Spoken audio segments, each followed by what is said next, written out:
अभी एक फैशन हो गया है, आम्बेडकर आम्बेडकर आम्बेडकर आम्बेडकर आम्बेडकर आम्बेडकर। इतना नाम अगर भगवान का लेते तो 7 जन्मों तक स्वर्ग मिला जाता।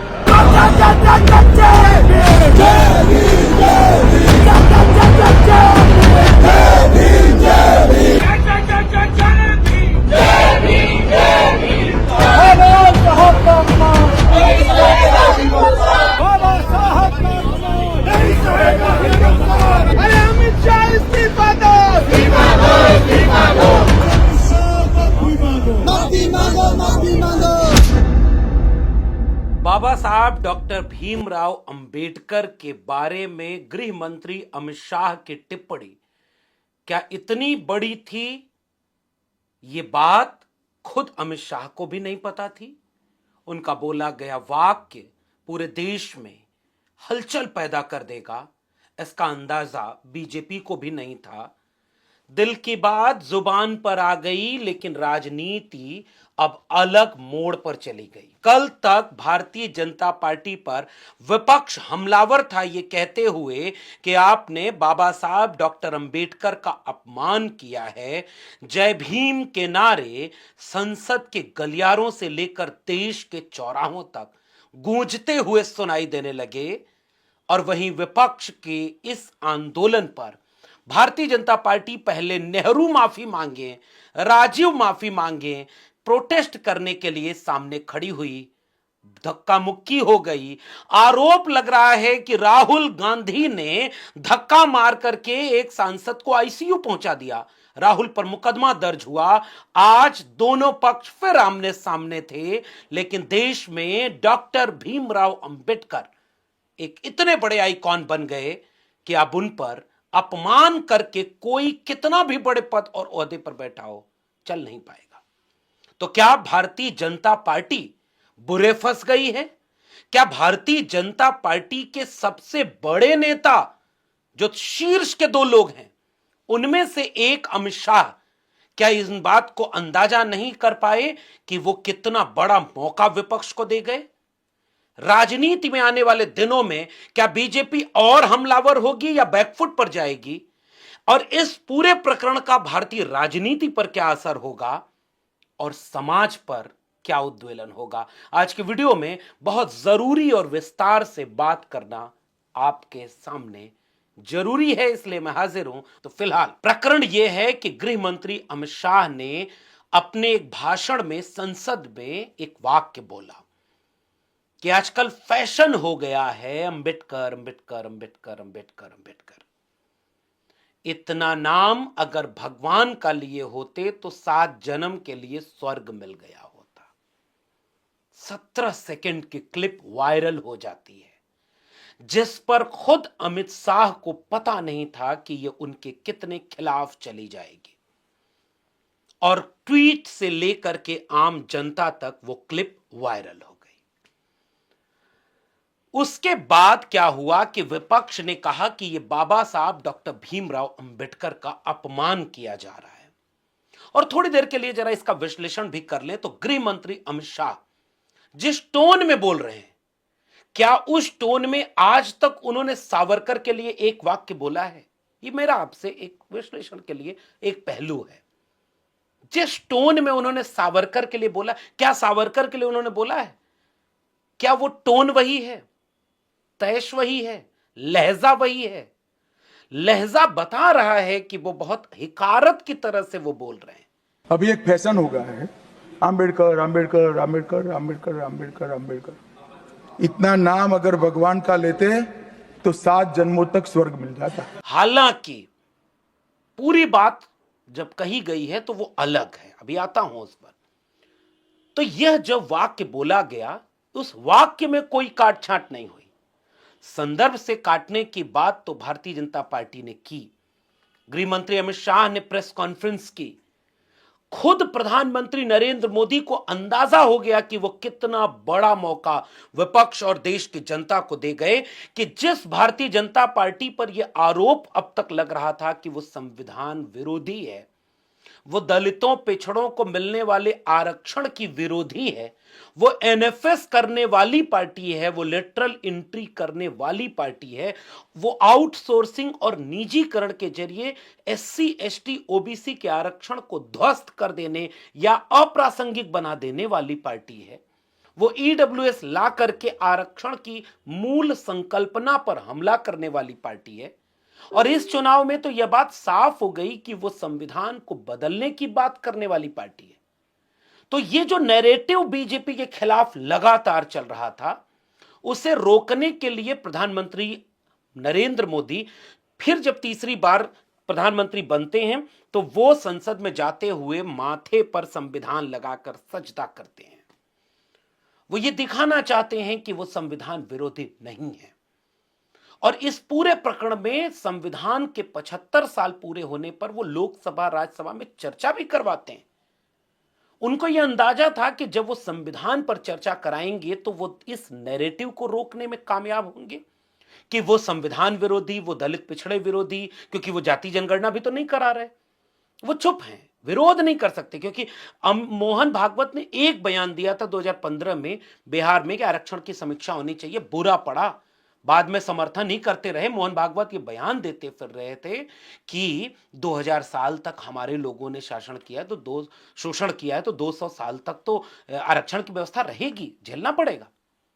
ये है आरक्षण, सामाजिक न्याय, जाति जनगणना, अंबेडकर की अहमियत। और इन सारी चीजों को लेकर के जब पूरी बातचीत नैरेटिव के लिहाज से सेट हो रही थी तो बीजेपी चाहती थी कि वो संविधान विरोधी, आरक्षण विरोधी, दलित पिछड़ा विरोधी, अंबेडकर विरोधी नैरेटिव को रोके और pro Ambedkar, pro constitution, pro social justice अपनी इमेज और अपने नैरेटिव को बिल्ड करे। संविधान में 75 साल पूरे हो रहे हैं तो परिचर्चा हुई।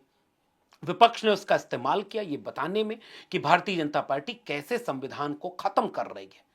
प्रियंका गांधी से लेकर अखिलेश यादव का, फिर राहुल गांधी से लेकर महुआ मोइत्रा और उसके बाद तमाम विपक्षी नेताओं का, इकरा हसन से लेकर के कल्याण बनर्जी, बहुत बड़ी फहरिस्त थी। विपक्ष ने सिलसिलेवार हमलावर तरीके से राज्यसभा में संजय सिंह और मनोज झा ने और तमाम नेताओं ने, प्रोफेसर राम गोपाल यादव ने, जब यह बात रखी कि बीजेपी है संविधान विरोधी, बीजेपी कर रही है संविधान को कमजोर, बीजेपी करती है अपमान डॉक्टर अंबेडकर का, आरएसएस और बीजेपी जो हिंदू राष्ट्र की बात करते हैं वो अंबेडकर के विचार का नहीं है, वो सावरकर के विचार का है। इस बहस के बीच राष्ट्र की राजनीति देखिए कैसे बदलना चाह रही थी और अमित शाह राज्यसभा में बोल रहे थे। प्रधानमंत्री ने तो अपना भाषण दिया और जिस मौके के लिए संविधान पर चर्चा वो करा रहे थे उस मौके का इस्तेमाल करते हुए उन्होंने नेहरू आरक्षण विरोधी थे, इंदिरा आरक्षण विरोधी थी, राजीव गांधी आरक्षण विरोधी थे, कांग्रेस ने मंडल विरोध किया, कांग्रेस ने अंबेडकर के खिलाफ काम किया, कांग्रेस ने इमरजेंसी लगाई, कांग्रेस ने संविधान को कमजोर किया। पूरा इस्तेमाल प्रधानमंत्री नरेंद्र मोदी ने इसका किया अपने भाषण में। अब अमित शाह की बारी थी। अमित शाह बोल रहे थे और जो अभी बीजेपी जहां शुरुआत में इस पूरे प्रकरण में हमलावर थी कि उनके बयानों को तोड़ मरोड़ करके पेश किया गया, जबकि पूरी क्लिप अगर देखेंगे तो उसमें और भी बातें वो डॉक्टर अंबेडकर के बारे में कहते हैं। लेकिन यह आरोप लगा कौन रहा है? ये वो भारतीय जनता पार्टी है जिसने विपक्षों की, विपक्षी दल के नेताओं की इमेज खत्म करने, खराब करने, विवादित करने के लिए जाने कितनी क्लिप काटी है। पीछे से आलू आगे से सोना, राहुल गांधी, क्या क्या बयान हुआ। वो भारतीय जनता पार्टी आरोप लगा रही है कि आप तोड़ मरोड़ करके बयानों को पेश कर रहे हैं। ये सब कुछ जिसने अखिलेश यादव को टूटी चोर घोषित करने में कितना अपमान और जलील किया, फिर तेजस्वी यादव की कोशिश की, वो उन्होंने हेमंत सोरेन जैसे आदिवासी को क्या क्या जलील किया, जेल में बंद किया। उन्होंने राहुल गांधी की पूरी इमेज खत्म करने के लिए करोड़ों रुपए खर्च किए। छवियों के खेल में भारतीय जनता पार्टी ने कल तक जो जो किया वही आज इस मामले पर कहने लगी कि 17 सेकंड की क्लिप जब लगाई गई तो ये उनके बयान को तोड़ मरोड़ करके दिखाना है। बात नंबर एक भी शब्द अमित शाह का तोड़ मरोड़ करके किसी ने शेयर नहीं किया। हां, ये आप कह सकते हैं कि उसकी क्लिप संदर्भ से काट करके शेयर कर दी 17 सेकंड की, तो बात तो 17 सेकंड में अमित शाह ने कही है। उन्होंने जिस हिकारत के, जिस तिरस्कार के, जिस अपमान के भाव में कही है, वो तो अमित शाह की ही बात है। उसके पहले उन्होंने कितना सम्मान किया या उसके बाद उन्होंने कितना सम्मान कर दिया, क्या इससे उस 17 सेकंड की क्लिप का अपमान खत्म हो जाएगा? ये सवाल कुछ भारतीय जनता पार्टी से पूछे जाने चाहिए।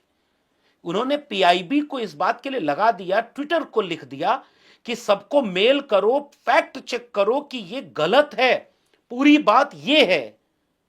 तो वही भारतीय जनता पार्टी जब प्रोटेस्ट हो रहा था कल, विपक्ष की प्रोटेस्ट के सामने सत्ता पक्ष के लोग प्रोटेस्ट करने आ गए, धक्का मुक्की का आरोप, और उसके बाद सांसद आईसीयू में चले गए। अभी आता हूं उस पूरे प्रकरण पर।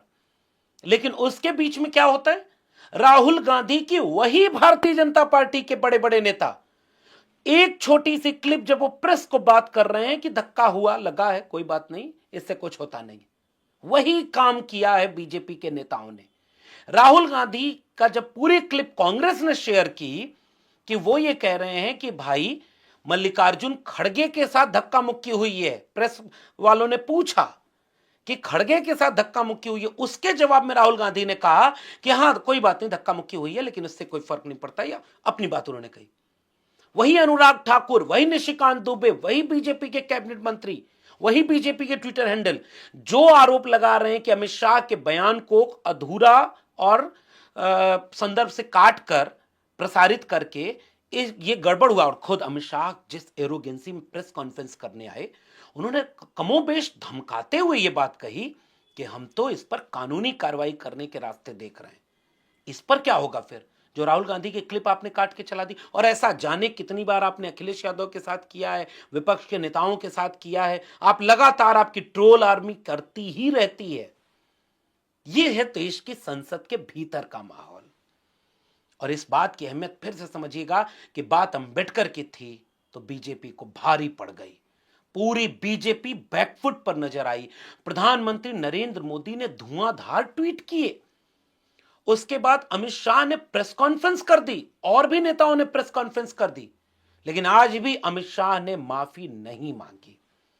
यह नहीं बोला कि डॉक्टर अंबेडकर के अपमान का भाव अगर उनके चाहने वालों तक पहुंचा है तो हम अपने शब्द पर खेद व्यक्त करते हैं या उन वाक्य को वापस लेते हैं, माफी मांगते हैं, हम अंबेडकर का नाहा अपमान नहीं कर सकते। एक भी वाक्य ऐसा गृह मंत्री अमित शाह ने नहीं बोला, बीजेपी के नेताओं ने नहीं बोला। उनको लगता है कि ये कांग्रेस से लड़ रहे हैं, इसलिए अब वो हमलावर होकर के आंदोलन करने आ जाते हैं कि कांग्रेस ने अंबेडकर का अपमान किया होगा, कांग्रेस ने अंबेडकर का अपमान किया होगा और पहले अंबेडकर को सम्मान नहीं मिला होगा, उससे आज आपके अपमान करने का अधिकार नहीं मिल जाता। आपको माफी अंबेडकर के चाहने वाले उन करोड़ों लोगों से मांगनी पड़ेगी जो अंबेडकर को भगवान से बढ़कर मांगते हैं। और देखिए 2 से 3 दिन में ट्विटर पर क्या दिखा है। जय भीम के नारे जो कल तक सड़क पर लगा करते थे, वो संसद के गलियारों के बीच गूंज रहे हैं। वो सारे लोग जय भीम का नारा लगा रहे हैं और उस जय भीम के नारे में भारतीय जनता पार्टी बुरी तरह से घिर चुकी है। अब उसने रणनीति अपनाई कि वो हमलावर हो, इसलिए प्रोटेस्ट करने आमने सामने आए। ये तो अभी जांच का विषय है कि उस समय हुआ क्या। तमाम लोग कह रहे हैं कि सीसीटीवी कैमरे होंगे, जांच करा लीजिए, किसने किसको धक्का मारा, किसने किसका रास्ता रोका, और विवाद हो गया। लेकिन अचानक विवाद में एक सांसद आईसीयू पहुंच गए और सोशल मीडिया बता रहा है कि जब आईसीयू पहुंचे तो छोटी सी मरहम पट्टी, और जैसे जैसे दवा इलाज आगे बढ़ता जा रहा है उनकी चोट गहराती जा रही है। ये क्या है? वो आईसीयू से क्या इंटरव्यू दे सकता है? कोई आईसीयू में है तो बारी बारी जैसे दर्शन करने, हम तो उनके स्वस्थ होने की कामना करते हैं। हम बुद्ध को मानने वाले, अंबेडकर को मानने वाले, लोहिया को मानने वाले लोग मानववादी विचार के होते हैं। हम चाहते हैं कि सारंगी जी जल्द पूरी तरह स्वस्थ हो जाएं, एक भी व्यक्ति को कोई हिंसा न करे, उनको दुख न पहुंचे, चोट न पहुंचे, वो जल्दी स्वस्थ होकर के वापस आ जाएं। लेकिन कहीं कोई और खेल तो नहीं खेला जा रहा है? कहीं कोई और चीज तो नहीं हो रही है? कि एक महिला आदिवासी सांसद ने राज्यसभा में तो रो करके यह आरोप लगा दिया कि एलओपी ने उनको धक्का मार दिया, एलओपी ने उनको हमला कर दिया। पूरी विपक्ष पर, राहुल गांधी पर, कांग्रेस पार्टी पर भारतीय जनता पार्टी यह कहते हुए हमलावर हो गई कि वो मारपीट करने आ गए, धक्का मुक्की करने आ गए। क्या यह संभव है? गुंडागर्दी नहीं चलेगी, नहीं चलेगी, नहीं चलेगी। क्या देश की जनता इस बात से कन्विंस हो जाएगी? क्या विपक्ष के सांसद मारपीट करेंगे अंदर जाकर के? और अगर मारपीट कर रहे हैं तो एक भी फुटेज, एक भी सीसीटीवी क्यों नहीं आया?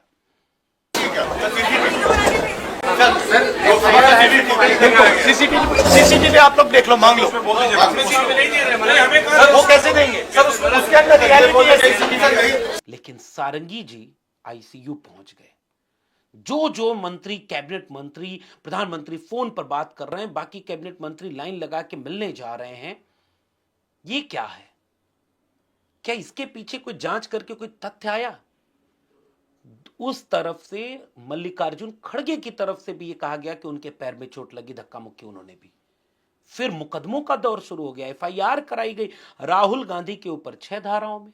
तो कांग्रेस पार्टी भी पहुंची एफआईआर करने, ताकि भारतीय जनता पार्टी अब ये चाहती है। आज भी जब संसद शुरू हुई तो दोनों तरफ से प्रोटेस्ट हुई और हमलावर होकर के पूरा सत्ताधारी दल नारे लगा रहा है कि विपक्ष ने हमला कर दिया उनके ऊपर। राहुल गांधी माफी मांगो, कल तक चल रहा था अमित शाह माफी मांगो। भारतीय जनता पार्टी को यह अच्छे से पता है कि वो बाबा साहब डॉक्टर अंबेडकर के मसले पर बुरी तरह घिर गई है, इसलिए वो पूरे मुद्दे को डाइवर्ट करने के लिए कल ही एक स्क्रिप्ट लिखती है ताकि मुद्दा हमले पर चला जाए, एफआईआर पर चला जाए और यह कह दिया जाए कि राहुल गांधी ने धक्का मार दिया, हमला कर दिया, ताकि अंबेडकर वाला सवाल छिप जाए, कमजोर पड़ जाए। लेकिन अंबेडकर हैं, मिटाने से मिटने वाले नहीं। समाजवादी पार्टी ने अपने अतीत और अपने पुरानी चीजों को परे रख करके पीडीए के नायक बने अखिलेश यादव अपनी पार्टी के विधायकों को अंबेडकर, बाबा साहब अंबेडकर की तस्वीर के साथ खड़े कर देते हैं और लोग, विधायक सड़कों पर उतर जाते हैं। समाजवादी पार्टी के कार्यकर्ता उत्तर प्रदेश के कई जिलों में सड़कों पर उतरकर अमित शाह का पुतला फूंकते हैं। बीएचयू के छात्रों के ऊपर तो पुलिस बुला करके मुकदमा करने का धमकी देने लगती है। लेकिन अंबेडकर का अपमान सहने की बात जब आएगी तो सदन में खड़े होकर लाल टोपी लगाकर सपा के 37 सांसदों ने जय भीम के नारे लगाए। अखिलेश यादव ने बयान देकर कहा कि यह संविधान विरोधी आरएसएस और बीजेपी है जो बाबा साहब का अपमान करती है। कांग्रेस पार्टी के तमाम यूथ फ्रंटल ने पूरे देश में प्रोटेस्ट किया। बहुजन समाज पार्टी के भी नेता सड़क पर उतर आए। कई जगह पर प्रोटेस्ट हुई। कर्नाटक के विधानसभा के भीतर से तो जो तस्वीरें आई उसने इस देश को भौचक्का कर दिया कि सारे विधायकों ने अपने चेहरे के सामने डॉक्टर अंबेडकर की तस्वीर लगा ली। डॉक्टर अंबेडकर होने का मतलब क्या है? और अभी तो जनता सड़क पर आई ही नहीं, अभी तो नेताओं के बीच लड़ाई चल रही है। सोचिए, भारतीय जनता पार्टी और आरएसएस ये जानता है कि अब डॉक्टर अंबेडकर की अहमियत क्या है। केवल इस बात का डर नहीं है कि उनका वोट चला जाएगा, क्योंकि डॉक्टर अंबेडकर के नाम पर एक बहुत बड़ा वोट बैंक तैयार हुआ है, क्योंकि उनका समाज जागरूक हुआ है। सवाल दूसरा है। सवाल यह है कि जो हिंदू बनाम मुस्लिम का पूरा सांप्रदायिक नैरेटिव था भारतीय जनता पार्टी का, उसे रोक करके आरएसएस के खिलाफ कोई विचार खड़ा हो सकता है तो उस विचार का नाम है सामाजिक न्याय का विचार। और उस विचार के सबसे बड़े आइकॉन है डॉक्टर भीमराव अंबेडकर।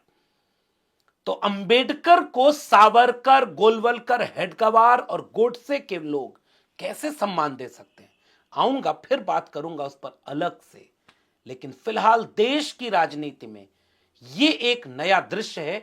भारतीय जनता पार्टी अपने सबसे कमजोर बिंदु पर, अपने सबसे कमजोर पिच पर फंस गई है, और वो पिच है डॉक्टर अंबेडकर की सोशल जस्टिस की।